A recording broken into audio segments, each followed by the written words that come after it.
Go. Ready? Yeah. Okay, good afternoon, members of the media. Thanks for coming out to our media conference at our party headquarters. This afternoon we're going to have the chair of the party, Gregory Fernandez, lead off our media conference. And we're going to be focusing on a number of issues related to the carnival, but also with respect to economic development and jobs and so on. So I'll ask Gregory to lead off this press conference today. Good afternoon, everyone, and welcome to MSJ's office. Right, it's now Carnival has just gone, and there has been a large amount of participation, a large amount of activities. But today we wanted to look at some of the issues that were raised during the Carnival period and the potential of the Carnival to serve Trinidad and Tobago's general economic interests. Right, so I believe, that there has been a lot of talk about the Carnival being successful, but that success has to be measured by who, of course, has been able to enjoy that success most of all, right? And we have to look at some of the news reports that came out that indicated that many of the regional carnivals were starved for funds. And we also need to take on board that the carnival has become more what they call inclusive and at the same time exclusive. And what has happened is that a lot of the vendors and others who used to depend on carnival to generate some revenue for them, they have been actually pushed out of the carnival.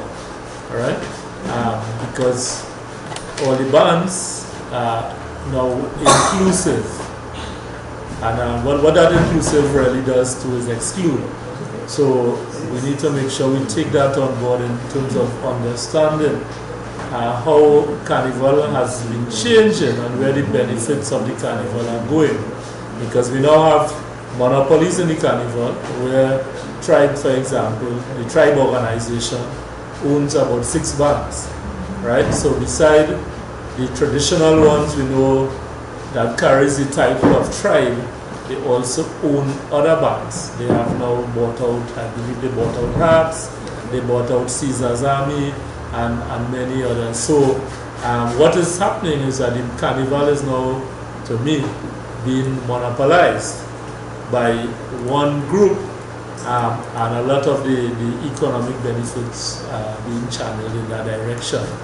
Whereas the long time Carnival, a lot of the small people benefited from Carnival, and now they are being alienated from the Carnival, right? And what we find is that in the communities, the budgets have been cut significantly. Even right here in San Fernando, there were lots of complaints about the amount of money available to them for the Carnival. And, at the same time, the budget for the Carnival as a whole was cut. But then when what the country needs to see is an examination of what comprises that Carnival budget. Because year after year, the majority of the money goes towards infrastructure that the government should really own, and therefore each year you would be in a position to have more money going towards the actual interest groups and the communities, right? Because each year what happens is that tents are rented and infrastructure is rented at the cost of tens of millions of dollars. Something that if the government was to purchase and put aside in a warehouse, and if they feel it will be stolen, they could put it down in Tetra in a warehouse and bring it out for the Carnival. But the point is that this goes on year after year, and it's part of a sort of the boys' benefit, right? And what is happening is that the Carnival is the communities around the Carnival throughout the country have been marginalized and not having enough resources to really put on a proper carnival because Carnival is the national festival. and therefore it must be treated in that manner, right? We also saying that some of the innovations that were introduced in the carnival, we need to really examine those as well and see if they have actually benefited the carnival, yes or no. And then the marsh grab, right? The format was changed, and we need to know, you know, accounting for that, because when I saw the advertisements on the television, I saw members of the executive of the MCC actually undertaking these shows in their own private capacity. And to me, that is a serious conflict of interest, right? So we need to have a full examination of, you know, the whole accounting for carnival. They have been talking about the accounting in the communities, but we believe there's also need to be accounting at the NCC level and how decisions were made, because I was surprised to see that, you know, the Marsh Grass show itself was being actually undertaken by one of the executive members of it. So, you know, we need to see what is actually happening there, whether, you know, there's real conflict of interest and so on. Right? While at the same time, you know, the $1,000 that the partner used to enjoy was removed. All the rural communities are complaining and so on. Now, the thing is, though, that the MSJ's position is that we should be really moving towards a situation where the general population, the people involved in carnival, really get economic benefit out of the carnival. And towards that end, one of the things that the MSJ is calling for is for the East Port of Spain area to be made a carnival heritage city, right? Or center.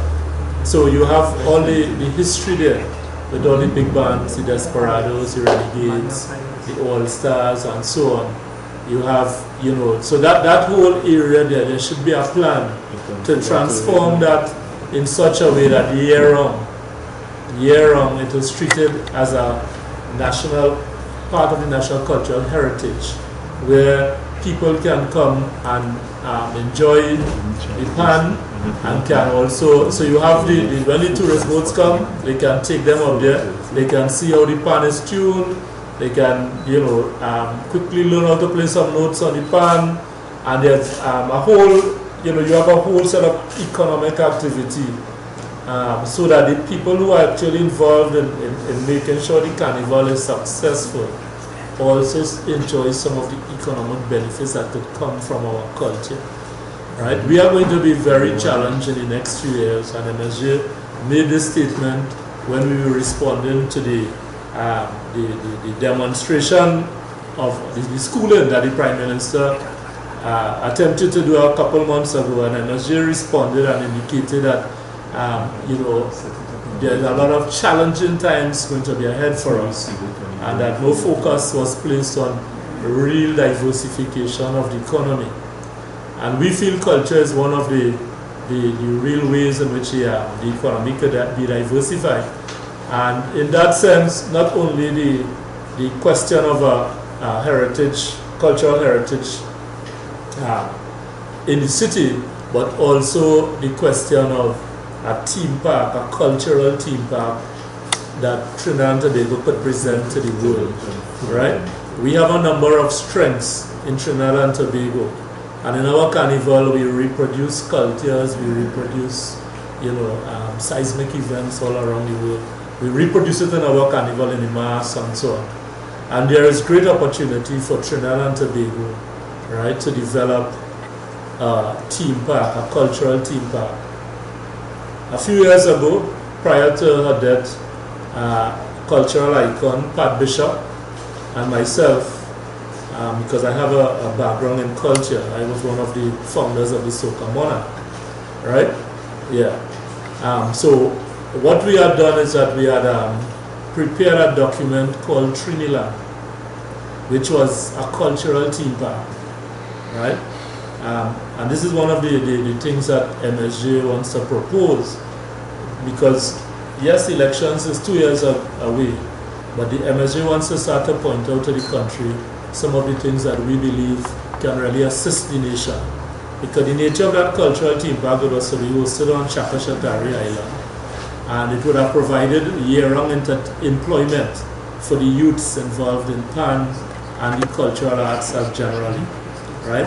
On that island, some of the things that we were envisaging is using our skills in carnival and mass to rebuild civilizations on that island, and then bring people from all over the world to see it, right? So one of the ideas, I'll just throw out one that was for us to build El Dorado, the city of gold, on that island, through our mass men, right? So you actually build a city with sun god and everything, and within the framework of the island, you are going to get pan and everything embedded, right? We would have our own horror house, right? We'd have had our own horror house. We know about all our folklore. All of that would have been presented down there.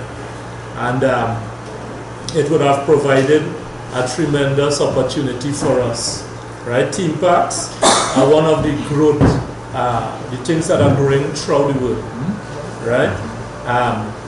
And it has been, they are establishing theme parks all over the world.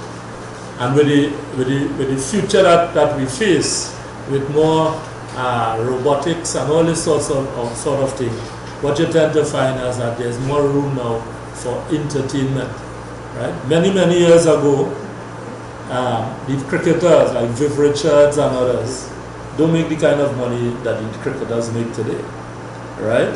And similarly, you know, many other aspects of entertainment. And the reason for that is because there's a shift where entertainment is becoming more and more of a global force, right? And Trinidad is rich in culture, rich.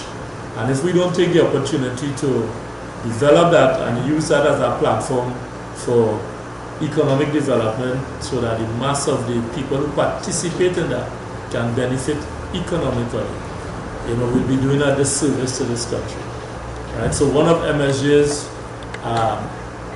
what MSJ wanted to indicate today, coming out of the carnival, is that we need to take it much further, right?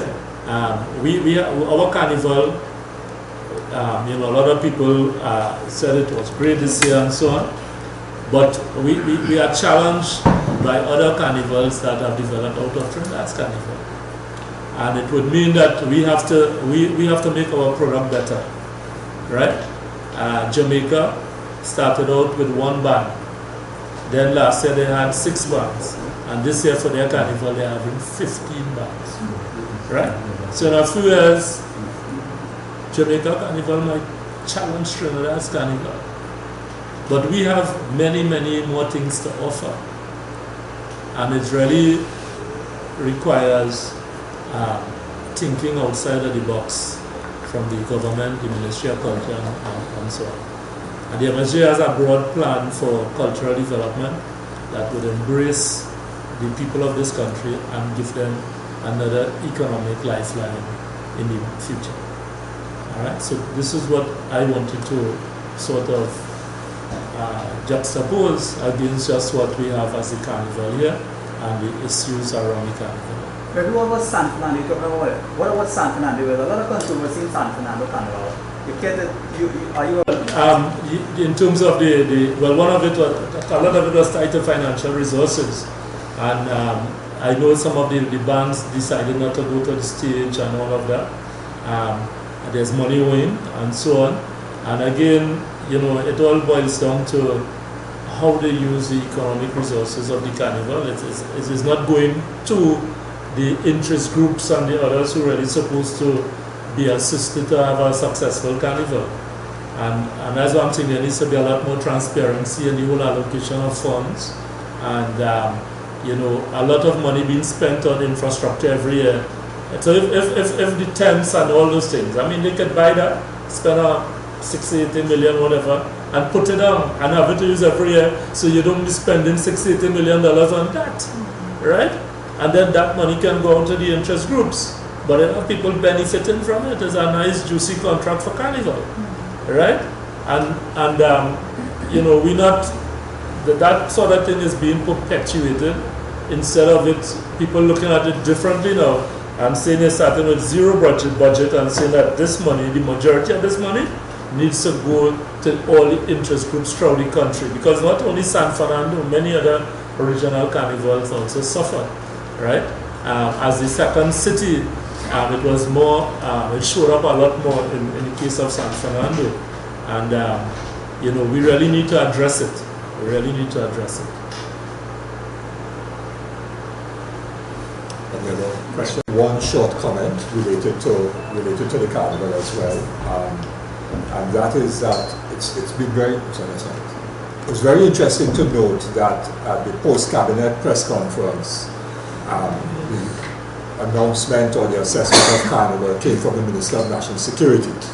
So as far as the government is concerned, crime was down, according to them, carnival was safe, and they now want to reduce the hours on Carnival Tuesday from midnight to 9 o'clock in the night and so on, get rid of gas bottles. So it is a security focus rather than a developmental focus. And that suggests a total absence of a clear vision, as Gregory articulated for the MSJ's vision and policies for using our capacity in the Carnival Arts for sustainable economic development. The government, on the other hand, is about, as the long-time approach of the colonial authorities was, from Canbole all the way up, was to deny people freedom on the streets. I think what we should remind people about is Kitch's famous calypso, "The road made to walk on Carnival Day." Yes? So we have to change that approach, but that can't change with this government. It could only really change with an MSJ government. Okay? Well, what had happened is when MSJ was in the previous government, the document was given to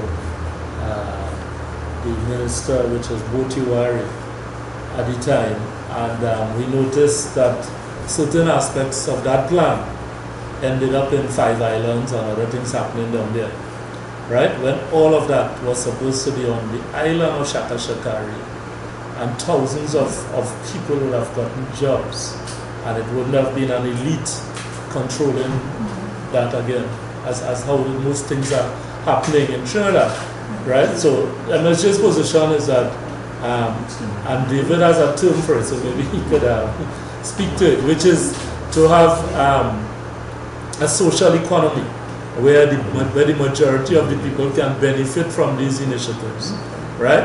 But there are other people who want to channel it into the hands of a few, right? So what happens is that the majority are excluded, and this is what we've seen in the mass, right? So everything is now inclusive, but it is really exclusive, and that the majority of people cannot earn income out of it, and they have to stay on the sidelines and watch, right? So. Okay. Thank you very much. Like Gregory says unto the government, it really is, in my view, more to say to the people of Trinidad and Tobago that the only way you're going to get real change is for there to be an MSJ government. All these things, ideas have been presented to PNM, UNC, time immemorial. They ignore it. They get budget memorandum, the Economic Development Advisory Board scrapped. So the only way these transformative ideas can become realities for MSJ to be in government. So this is going to be the MSJ's 20 points going forward for the election campaign. What we are going to do as the MSJ government. Yeah? Thank you. Thanks.